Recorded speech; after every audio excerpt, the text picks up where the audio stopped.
ఇప్పుడు కవి పరిచయం. కవయిత్రి అంటే ఆడవాళ్ళు రచయితలు ఉన్నారు కాబట్టి కవయిత్రి, మగవాళ్ళైతే కవులు అంటారు. ఆడవాళ్ళు రచయిత్రిగా ఉంటే రచయిత్రి అంటారు, రచనలు చేస్తే. కవిత్వం కాబట్టి ఇది కవయిత్రి, కవులు అన్నారు. ఈ కవి పరిచయాల్లో ఇక్కడ మనకి 2014లో వచ్చిన కవులు ఎవరు మనం లేరని చెప్పుకున్నాం. ఒక ఏనుగు తరిగొండ రంగమాంబ గారు,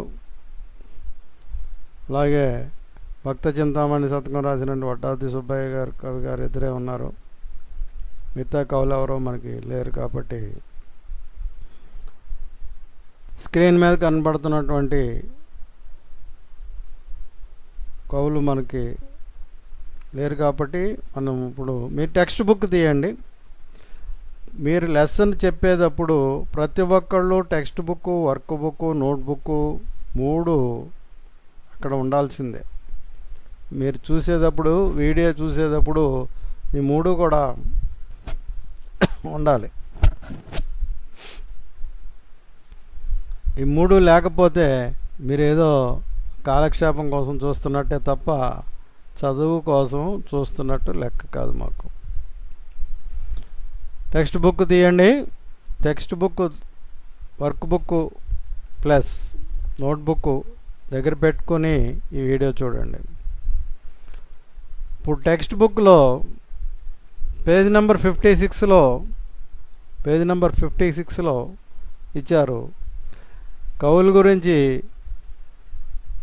వికీపీడియాలో తీసి మీకు ఎంతో చెప్పాలనుకున్నా కానీ సమయభావం వలన,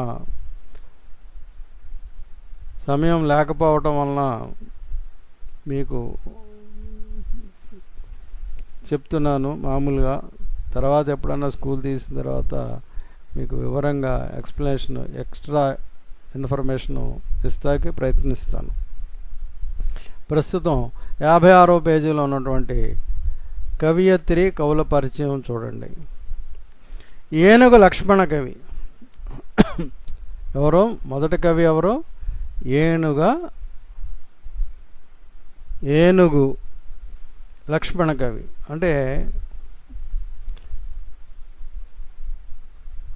ఈ లక్ష్మణ కవి గారు తాతలు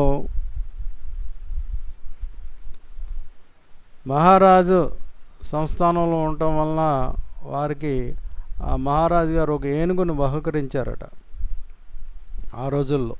అదో గొప్ప, ఏనుగును బహుకరించడం అంటే ఆ రోజుల్లో గొప్ప.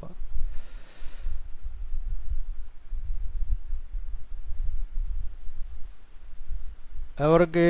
లక్ష్మణ కవి గారు ముత్తాత గారికి. ఆ విధంగా అసలు ఇంటి పేరు మారిపోయి ఏనుగు అనేది ఇంటి పేరుగా మారిపోయింది. అసలు ఇంటి పేరు మారిపోయి ఏనుగు అనే ఇంటి పేరు వచ్చింది.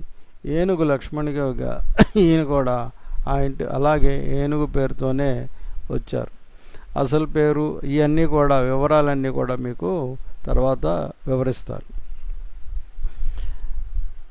ఏనుగు లక్ష్మణ కవి గారు తూర్పుగోదావరి జిల్లా పెద్దాడ గ్రామంలో నివసించారు. పెద్దాపురం దగ్గర, మన తూర్పుగోదావరి జిల్లా కాకినాడ దగ్గర, సామర్లగూడ దగ్గర పెద్దాపురం, అక్కడ నివసించారు. మన తూర్పుగోదావరి జిల్లా వాసి,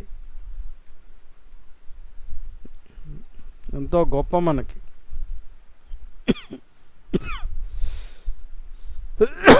ఏనుగు లక్ష్మణ కవి గారు మన తూర్పుగోదావరి జిల్లా వాసి అవ్వటం మన అదృష్టం.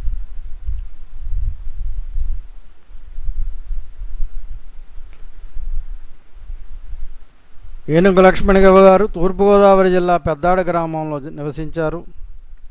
క్రీస్తు శకం 1720, 1780 ఎప్పుడమ్మా 1720 సంవత్సరం నుంచి 1780 సంవత్సరం మధ్యకాలంలో జీవించినట్లుగా చారిత్రకులు అభిప్రాయం. చరిత్ర రాసినటువంటి వాళ్ళ అభిప్రాయం ప్రకారం ఆయన 1720 నుంచి 1780 సంవత్సరం మధ్యలో కాలంలో జీవించి ఉన్నారు అని కాలం చారిత్రకారులు అంటే చరిత్ర రాసినటువంటి వారు చెప్తున్నారు.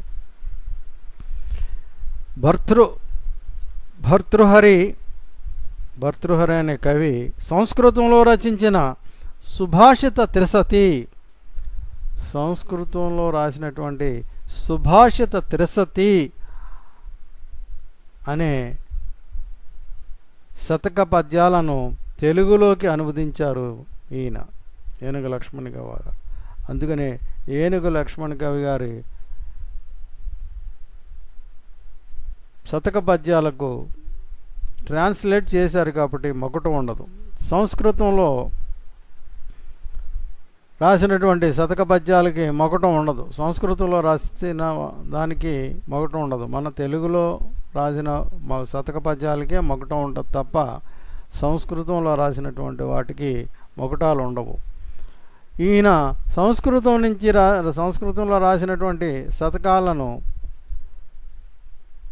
సుభాషిత త్రిశతి అనే శతకాలని ఆయన ట్రాన్స్లేట్ చేశారు కాబట్టి ఏనుగు లక్ష్మణ కవి గారి పద్యాలకు మకుటం ఉండదు. ఈయన ట్రాన్స్లేట్ చేసిన సుభాషితాల పేరేంటి? సుభాషిత రత్నావళి. సుభాషిత త్రిశతి అనేది సంస్కృతంలో రాస్తే దాన్ని ట్రాన్స్లేట్ చేసి సుభాషిత రత్నావళి అనే పేరుతో తెలుగులో మనకి అందించారు ఈ ఏనుగు లక్ష్మణ కవి గారు. అంతేకాదు ఆయన ఇతర రచనలు రామేశ్వర మహత్యం, విశ్వామిత్ర చరిత్ర, గంగా మహత్యం, రామవిలాసం వీరి ప్రసిద్ధ రచనలు. ఒకసారి మీరు మళ్ళీ తిరిగి చదవండి, 1-10 సార్లు చదవండి కవి పరిచయం. నెక్స్ట్ తరిగొండ నృసింహ శతక కర్త్రి. మగవాళ్ళు రాస్తే శతక కర్త అంటాం, ఆడవాళ్ళు రాస్తే కవిత్రి అన్నాం. ఇప్పుడు కర్త్రి స్త్రీలింగం కర్త్రి. తరిగొండ నృసింహ శతక కర్త్రి. తరిగొండ అంటే తరికొండ అనేది గ్రామం చిత్తూరు జిల్లాలో ఉంది. తరికొండ వెంగమాంబ గారు. తరికొండ వెంగమాంబ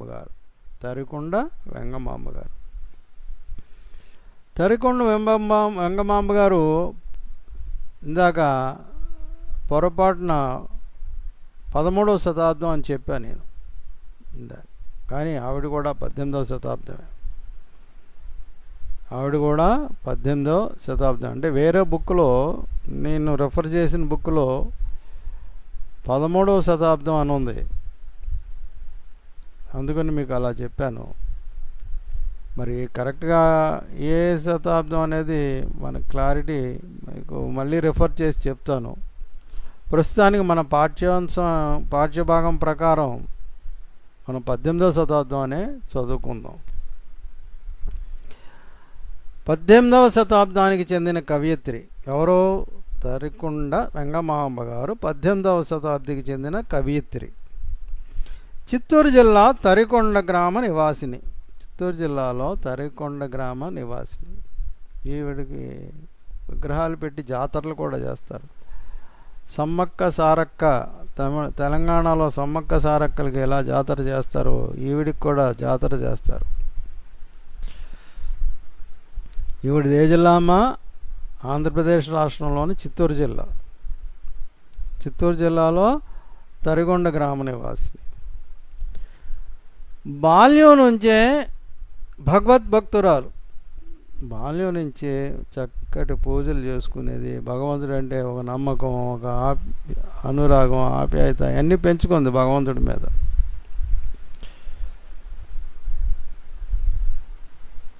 తరికొండ నృసింహ శతకములతో పాటు శివనాటకం, నరసింహ విలాస కథ అనే యక్షగానాలు, రాజయోగామృతం అనే ద్విపద కావ్యం, శ్రీ వెంకటాచల మహత్యం, అష్టాంగ యోగాసారం,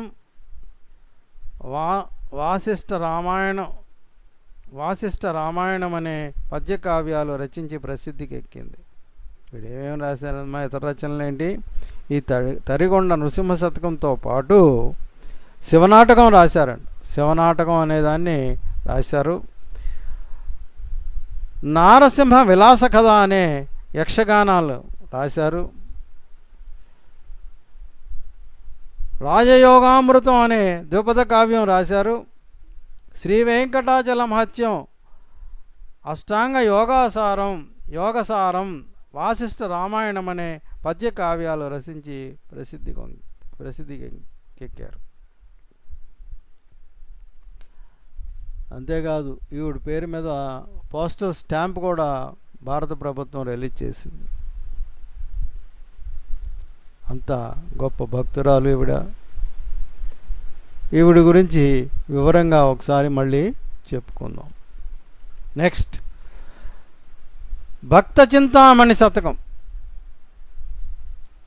శ్రీ వడ్డాది సుబ్బరాయ కవి గారు.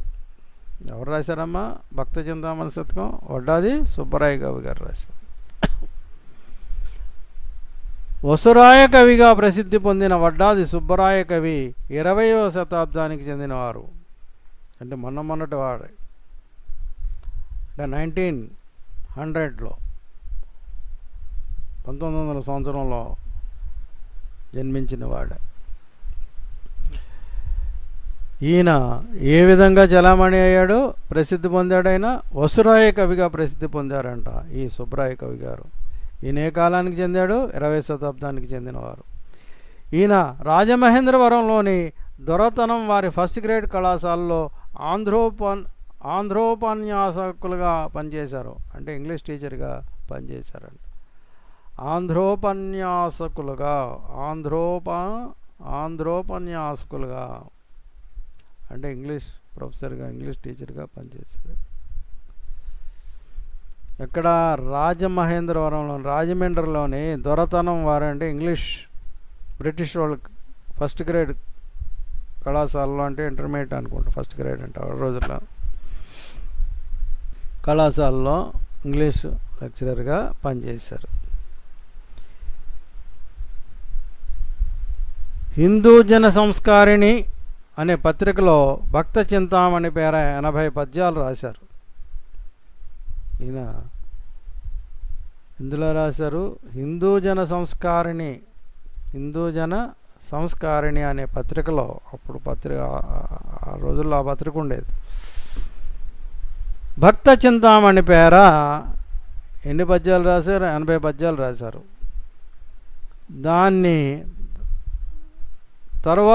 దాన్ని భక్త చింతామణి శతకంగా పూర్తి చేశారు. తర్వాత భక్త చింతామణి శతకంగా ఇంకో 20 పద్యాలు రాసి శతకం పూర్తి చేశారు. 100 పద్యాలు పూర్తి చేశారు. కానీ ఆ పేపర్లో ప్రకటించింది 80 పద్యాలే రాశారు. భక్త చింతామణి శతకంలో ఇంకో 20 కూడా రాసి కలిపి శతకంగా పూర్తి చేశారు. వీరి వేణీ సంహారం అనే నాటకం చాలా ప్రసిద్ధి పొందింది. ఈయన రాసినటువంటి వేణీ సంహారం అనే నాటకం చాలా ప్రసిద్ధి పొందింది. ప్రబోధ చంద్రోదయం అనే నాటకం, నందనందన శతకం, భగవత్ కీర్తనలు అనేవి ఆయన ఇతర రచనలు. ఏమేమి రాశారమ్మా ఆయన ఇంక ఇతర రచనలు? ప్రబోధ చంద్రోదయం అనే నాటకం, నందనందన శతకం, భగవత్ కీర్తనలు అనేవి ఈయన ఇతర రచనలు. 4 భాస్కర శతకం, మారద వెంకయ్య గారు. టెక్స్ట్ బుక్ చూస్తున్నారా?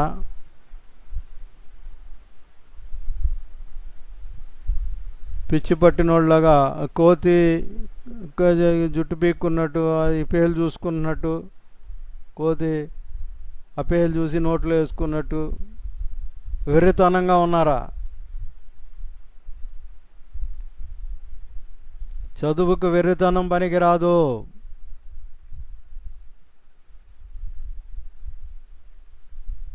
మొట్టమొదటే చెప్పాను, ఇదివరకే ఒక ముందు వీడియోలో చెప్పాను, మీరు చదవాలనుకుంటే తల్లిదండ్రులను మోసం చేయకుండా మీకోసం మీరు చదువుకోండి. తల్లిదండ్రుల కోసం మీరు చదవక్కర్లా. మీకు ఇష్టం లేకపోతే మానేసి పనులు చేసుకోండి. ఎవరిని ఉద్ధరిస్తారు? పనికి మాలిన చదువులు చదివి ఎవరిని ఉద్ధరిస్తారు? ఎవరికి ఉపయోగపడతారు? మీరు సంఘానికి ఉపయోగపడతారా? మీకు మీరు ఉపయోగపడతారా? ఎవరికి ఉపయోగపడరు మీరు.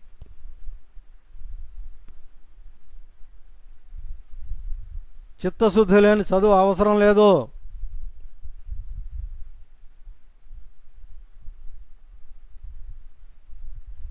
అలాగైతేనే మీరు మంచి భవిష్యత్తు పొందుతారు. మంచి చిత్తశుద్ధితో చదివినప్పుడే మీరు భవిష్యత్తు బంగారు బాట అవుతుంది. నెక్స్ట్ భాస్కర శతకం మారద వెంకయ్య గారు.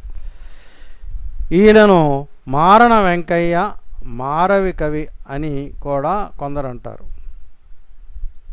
ఈ మారద వెంకయ్య గారిని మారణ వెంకయ్య అంటే ఆ రోజుల్లో నోరు తిరక్క రకరకాలుగా పిలిచేవాళ్ళు ఇంటి పేరుని. మారణ వెంకయ్య అని, మారవి కవి, ఆ మారవి కవి అని అలాగా రకరకాలుగా పిలుచుకునేవాళ్ళు ప్రజలు. ఈయన 1550-1600 కాలంలో జీవించి ఉండవచ్చునని విమర్శకుల అభిప్రాయం. అంటే 14వ శతాబ్దం.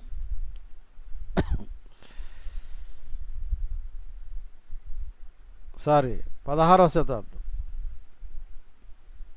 14 కాదు 16వ శతాబ్దం.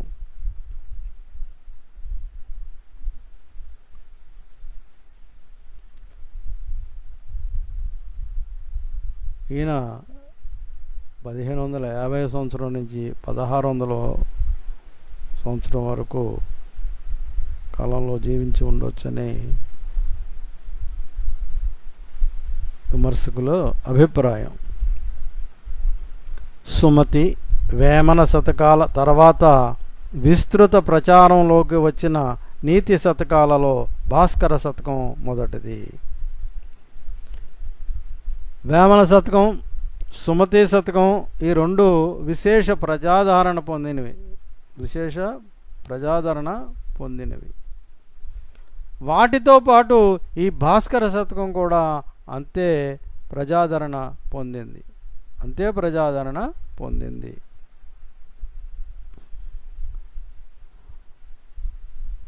కావ్యాలలో దృష్టాంత అలంకారం ప్రయోగించడం వల్ల ఆయా సందర్భాల్లో భావపుష్టికి తోడ్పడినట్లు ఉంటుంది. ఏం చేయటమ్మా ఇది? కావ్యాల్లో దృష్టాంత అలంకారం వాడారంట. ఈ దృష్టాంత అలంకారం అనేది మళ్ళీ వివరంగా చెప్తాను మీకు. దృష్టాంత అలంకారం ప్రయోగించడం వల్ల ఆయా సందర్భాల్లో భావపుష్టికి తోడ్పడినట్లు అయింది. ఆ భావపుష్టి అంటే ఆ భావాలకి బలం చేకూర్చినట్లయిందంట. ఏది వాడటం వలన? దృష్టాంత అలంకారం వాడటం వలన ఈయన చెప్పే భావాలకి బలాన్ని చేకూర్చిందంట. దృష్టాంతపూర్వకమైన నీతి బోధ సుస్పష్టంగా, సుబోధకంగా హృదయంపై గాఢముద్రను వేస్తుంది.